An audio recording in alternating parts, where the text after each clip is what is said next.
වෙන්න අලුත් phones release වෙද්දී පරණ ෆෝන්ස් වලට තියෙන මාකට් එක එහෙමත් නැත්නම් වැලියු එක අඩු වෙනවා. ඒ උනාට ඒ ෆෝන්ස් වල හයිප් එක තිබුණ කාලේ ගැන බැලුවොත් ඒක ගන්න එක ගොඩක් අයට ඒ කාලේ හැටියට ඩ්‍රීම් එකක්. ඉතින් අද අපි කතා කරන්නේ iPhone series එක උඩු යටිකුඩු කරපු කාලෙක රිලීස් වුණ අදටත් ලොකුවට නැතත් සාමාන්‍ය වර්ත් එකක් තියෙන 2018 දී රිලීස් වුණ iPhone XS Max එහෙමත් නැත්නම් iPhone XS Max ෆෝන් එක ගැන. ඔයා 10s යූසර් කෙනෙක් නම් එහෙමත් නැත්නම් සාමාන්‍යයෙන් ටිකක් හොඳ ක්වොලිටි එකක් තියෙන iPhone එකක් හොයන කෙනෙක් නම් මේ වීඩියෝ එක ඉවර වෙනකල්ම අපිත් එක්ක දිගටම එකතු වෙලා ඉන්න. මම මේ කියන ඩීටේල්ස් ඔයාලට වැදගත් වෙයි කියලා මං හිතනවා.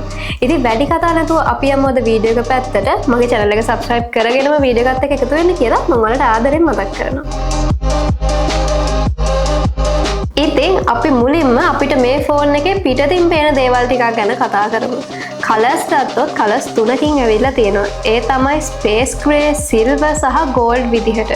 ඩිස්ප්ලේ එක ගත්තොත් Super Retina OLED Dolby Vision nits 625ක් වෙනවා. සයිස් එක ගත්තොත් අගල් 6.5ක් වෙනවා.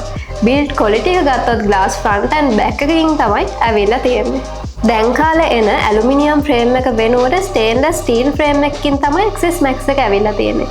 බර ගත්තොත් ග්‍රෑම් 208ක් වෙනවා. SIM setup එක ගත්තොත් nano SIM සහ eSIM option එකක් තියෙනවා. ඒ වගේම මේකෙදි 3D touch එකක් බලා ගන්නත් පුළුවන් වෙනවා. දැන් අපි කතා කරමු මේ ෆෝන් එකේ කැමරා setup එක ගැන.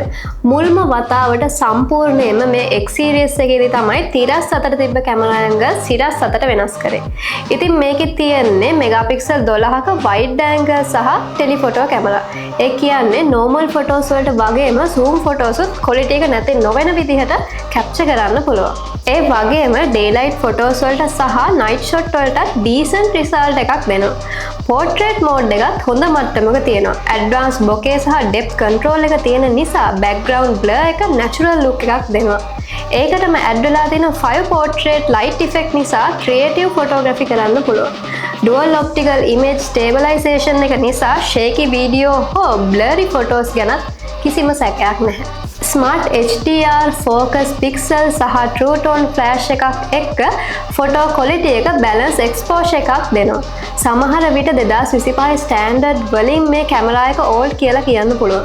ඒත් normal user කෙනෙක්ට නම් iPhone XS Max phone එක තාමත් reliable, stable සහ classy photography experience එකක් දෙන්න පුළුවන් එකක් කියලා මම හිතනවා. අපි දැන් බලමු iPhone XS Max phone එකේ video recording performance එක ගැන.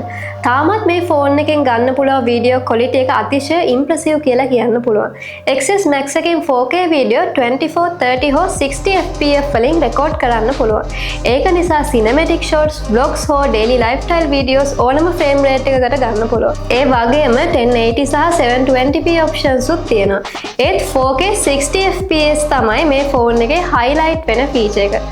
Extended dynamic range support එක 30 fps දක්වා තියෙන නිසා bright සහ dark areas වලට balance එකක් ලැබෙනවා. slow motion video ගැනත් කියන්න ඕනේ. 1080p 120 හෝ 240 fps වලින් capture කරන්න පුළුවන්. අපි දැන් බලන්න යන්නේ iPhone XS Max එකේ power සහ battery performance එක ගැන.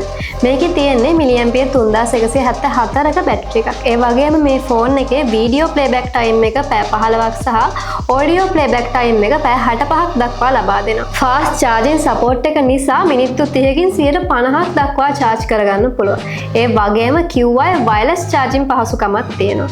දවස පුරා calls, videos සහ social media use එකට මේ iPhone XS Max එක තාමත් හොඳ battery life එකක් දෙන්න පුළුවන් ෆෝන් එකක්. අපි දැන් බලමු මේකේ sensor features ගැන. මේකේ තියෙන sensors හින්දා ෆෝන් එකේ experience එක තවත් fast සහ secure වෙනවා. පළමුවෙන්ම තියෙන්නේ Face ID එක. තාමත් 2025ට ගැලපෙන smooth සහ secure unlocking system එකක් තමයි මේ ෆෝන් එකට තියෙන්නේ. Face ID එක හොඳ එළිය තියෙන තැන්වලදී වගේම අඳුරු තැන්වලදීත් හොඳට ක්‍රියා කරනවා. මේකේ storage එක ගැන බැලුවොත් 64GB to 512GB 512GB විදිහට තමයි ඇවිල්ලා තියෙන්නේ. ඒ වගේම box එකේ ඇවිල්ලා තියෙන මොනවාද කියලා බැලුවොත් ෆෝන් එක සමග earphones, lightning to USB cable, USB power adapter එක සහ documentation බලා ගන්න පුළුවන්. තවත් ස්පෙෂල්ම දෙයක් තමයි මේකේ iOS updates. iOS 18.7 දක්වා තමයි අප්ඩේට් කරන්න හැකියාව තියෙන්නේ. ඒ කියන්නේ දැනට තියෙන iOS 26 අප්ඩේට් එක මේ XS Max ෆෝන් එකට ඇවිල්ලා නැහැ. හරි. අපි දැන් XS Max ෆෝන් එකේ highlight වෙන details ගොඩක් ගැන කතා කරා. ඉතින් මේ වීඩියෝ එක බලන ඔයා iPhone XS Max user කෙනෙක් නම් ඔයාගේ experience එකත් අපිට කියන්න. ඒ වගේම මේ වීඩියෝ එක බලන ඔයා budget එක balance වෙන්න හොඳ standard iPhone එකක් ගන්න හොයන කෙනෙක් නම් මේ details එක්ක මේ phone එක ගැන හිතන දේ අපිට කියන්න. ඒ වගේම මේ වගේ videos දිගටම බලන්න කැමති නම් අපේ channel එක subscribe කරන්නත් අමතක කරන්න එපා. එහෙනම් අපි තව අලුත් වීඩියෝ එකකින් හම්බ වෙමු.